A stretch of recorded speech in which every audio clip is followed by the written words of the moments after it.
여러분 안녕하십니까? 이 아침에도 매 순간 베풀어 주시는 주의 은혜를 깨닫고 경험하는 여러분 모두가 되시길 바랍니다.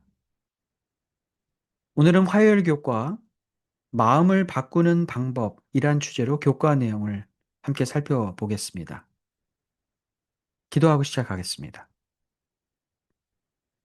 거룩하신 하나님, 이 아침에도 하나님의 은혜로 우리를 깨워주시고 오늘을 살아갈 우리의 힘이 되어 주시니 감사합니다. 우리의 마음이 예수의 마음을 담기 원합니다. 하나님의 말씀을 통해 우리의 마음을 변화시킬 힘을 얻게 하시고 예수의 마음으로 더욱 겸손한 자가 되게 하여 주시옵소서. 예수의 마음으로 더욱 우리의 이웃에게 공감하는 자가 되게 하여 주시옵소서. 오늘 주실 말씀을 통해 결심과 변화가 있게 하여 주시옵기를 우리를 사랑하시는 예수 그리스도의 이름으로 기도합니다. 아멘. 닭은 날개가 잡히면 꼼짝하지 못합니다. 고양이는 뒷덜미를 잡히면 축 늘어져서 꼼짝하지 않죠. 그렇다면 사람은 무엇이 잡히면 꼼짝 못할까요? 마음입니다. 사람의 마음을 빼앗은 사람 혹은 물건, 문화 상품들이 우리의 눈과 귀를 자극하고 우리는 하루 종일 그것들을 보거나 들으며 살아가고 있습니다. 오늘날 우리는 정치, 경제, 사회를 비롯한 거의 모든 분야에서 사람의 마음을 빼앗기 위한 무한 경쟁 시대에 살고 있습니다. 사람의 마음을 빼앗은 사람이 정치적 권력자가 되고 사람의 마음을 빼앗는 물건 혹은 문화가 지배하는 세상이 바로 우리가 사는 세상입니다. 그러기에 사람의 마음을 빼앗기 위해 혈안이 되어 있는 이 세상에서 우리가 믿음으로 얻은 생명을 지키기 위해서는 우리의 마음을 지켜야 할 텐데요. 일찍이 잠언 4장 23절에는 이렇게 교훈하고 있습니다. 모든 지킬 만한 것 중에 더욱 내 마음을 지키라. 생명의 근원이 이에서 남이니라. 성경적 관점에서 볼 때 우리의 마음을 지킨다는 것은 단순히 하면 좋은 일이 아니라 우리의 생명과 연관된 중요한 일임을 우리에게 알려주고 있습니다.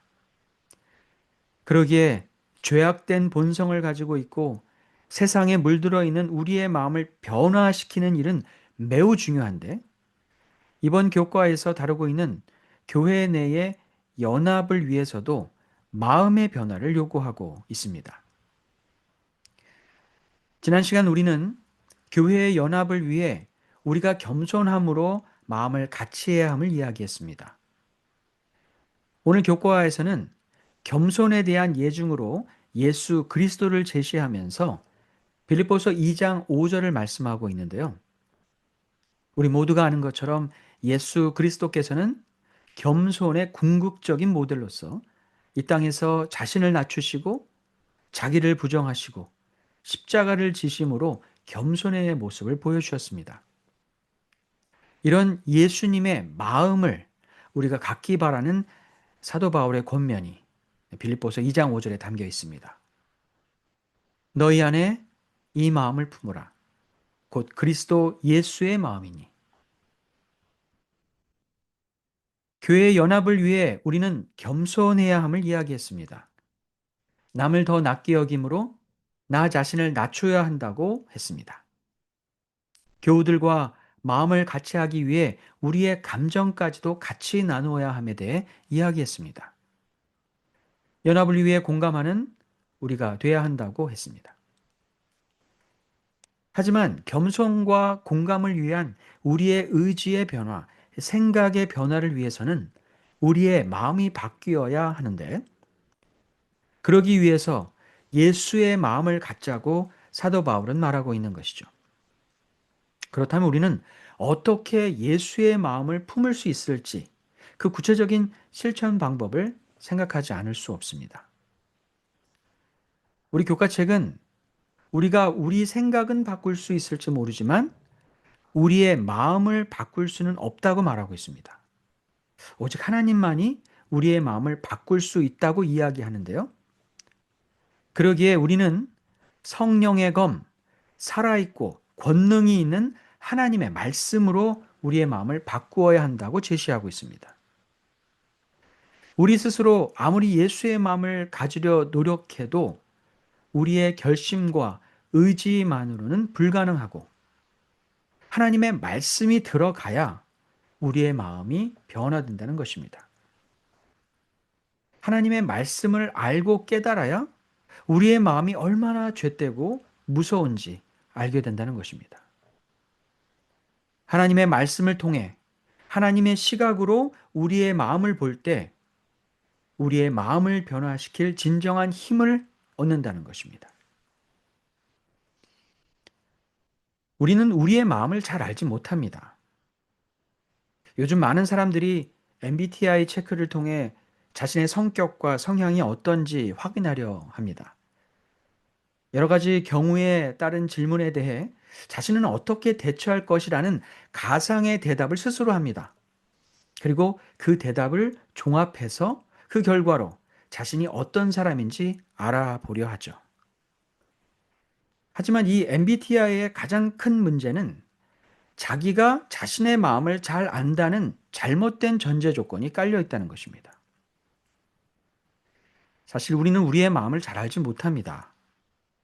나 스스로를 잘 안다고 착각하며 살고 있을 뿐이죠. 이 정도면 꽤 잘 살고 있는 것 아닌가 생각하며 살아갈 뿐입니다. 하나님을 믿고 예수 그리스도를 따르며 성령의 인도하심을 받기 원하는 자들은 우리의 마음을 우리 스스로 판단할 것이 아니라 하나님께서는 과연 우리의 마음을 어떻게 보고 계시는지 알아야 합니다. 그래서 우리는 우리의 마음의 생각과 뜻을 감찰하는 하나님의 말씀이 필요한 것입니다. 우리가 말씀을 읽고 깨달으며 성령의 지도를 따를 때 우리는 우리가 어떤 사람인지, 어떤 마음으로 살아가는지 알게 되고 예수의 마음을 품고 싶은 강한 동기와 의지를 갖게 되는 것입니다. 그렇게 우리는 그 의지를 가지고 예수의 마음을 품으며 겸손하게 공감하면서 교회의 연합을 이루는 데 도움을 주는 한 지체로 살아가게 되는 것이죠. 주를 믿고 사는 우리는 다른 종교에서 말하는 것처럼 깊은 명상을 통해 우리 마음 안에 있다고 하는 그 놀라운 힘을 끌어내는 사람이 아닙니다. 하나님이 주신 말씀을 통해 우리의 마음을 찔러 쪼개며 예수의 마음으로 바꾸며 살아가는 사람들입니다. 그렇게 변화된 마음을 가지고 살아갈 때 우리는 그리스도와 연합하게 되고 변화된 품성으로 살아가게 될 것입니다. 가래 뽑은 기별에 그렇게 변화될 우리의 모습을 잘 나타내 주고 있습니다. 우리들이 그리스도와 연합하게 될 때에 그리스도의 마음을 갖게 된다. 순결함과 사랑이 품성을 빛나게 할 것이며 온유함과 진리가 생애를 주관하게 될 것이다. 얼굴의 표정 자체도 변하게 된다. 그리스도께서 영혼 안에 거하실 때에 변화케 하시는 능력을 발휘할 것이며 그의 외모에도 마음속에 있는 화평과 기쁨을 증거하는 모습이 떠오를 것이다. 이렇게 변화될 우리의 아름다운 모습을 생각해 봅니다. 하나님의 말씀을 늘 가까이 하고 우리 마음의 변화를 시작해 봅시다. 이 정도면 꽤 잘 살고 있다고 말하지 마시고 다시 하나님의 말씀을 펴고 우리의 연약한 마음을 예수의 마음으로 바꾸어 봅시다. 나를 나보다 더 잘 아시는 우리 하나님께서 우리에게 예수의 마음을 품도록 도와주실 것입니다.